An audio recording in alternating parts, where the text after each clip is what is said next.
Good afternoon, stock watchers, and welcome to the Daily Stock Report, brought to you by QualityStocks.net, where performance is tracked daily. I'm James Christopher, filling in for Cathy Rankin this Wednesday, May 16th. And for today, we're bringing you the latest news from around the markets, as well as the top movers to look out for today. In our headline news, stocks were all over the board Tuesday as investors weighed more proof of a potential rate cut sooner rather than later against a growing sense that the market has indeed gotten a little ahead of itself. With the Fed reiterating last week that inflation remains a predominant concern, core CPI rising just 0.2% was initially viewed as very bullish. That pushed the year-to-year rate to 2.3%, a one-year low, and closed the Fed's and a little closer to the Fed's comfort zone. However, with the bulls pricing in a fourth consecutive 0.1% increase in core CPI after a flat reading on core PPI last Friday, the market's initial bullish response lacked staying power. It is worth noting that the Labor Department also cited risks from rising energy prices in this morning's CPI report. Even though crude prices are about 9% lower than a year ago, prices at the pump actually rose to a record average of $3.08 a gallon yesterday, with 2 weeks to go before the summer driving season officially begins. Crude for June delivery surged 1.1% today to close at $63.17 a barrel, but the energy section wholeheartedly failed to take notice on that. Also taking some steam out of stocks intraday was a report at 1 o'clock Eastern Time that showed home builders don't see a recovery in the troubled housing sector until late next year. When the survey unexpectedly slid to a reading of 30 in May, matching the 15-year low set last September, the bears returned with evidence of their own to argue an increasingly overbought situation given the deteriorating fundamentals.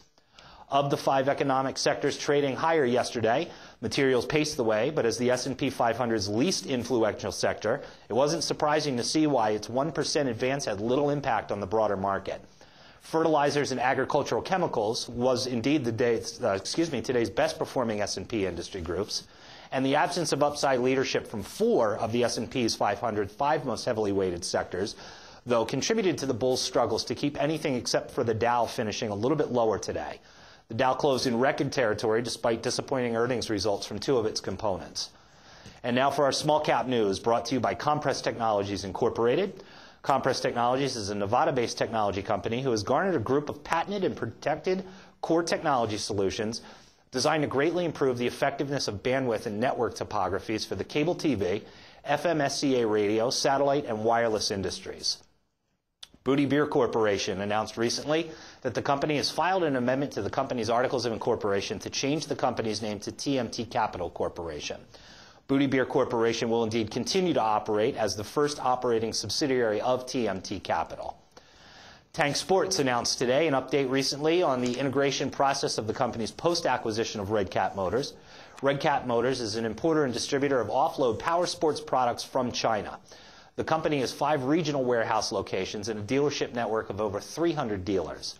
Tank Sports also announced this month that according to the unaudited statistics, that's unaudited statistics, with the addition of Red Cat, the company's sales revenues increased 18% in February, 20% in March, and 43% in April. This is compared to the same period last year. The company expects that with the combination of both companies' revenues, the company will plan to reach sales of approximately $2.3 million, and again, that's unaudited, this coming June. And that's it for our newsmakers today, guys. Stay tuned right here to the Daily Stocks Report for the latest news from small cap to large cap and everything in between, brought to you by QualityStocks.net, where performance is tracked daily. And don't forget to log on to QualityStocks.net to sign up for the daily newsletter. Thank you for tuning in. I'm James Christopher. Have a great day, and we'll see you tomorrow right here on the Daily Report.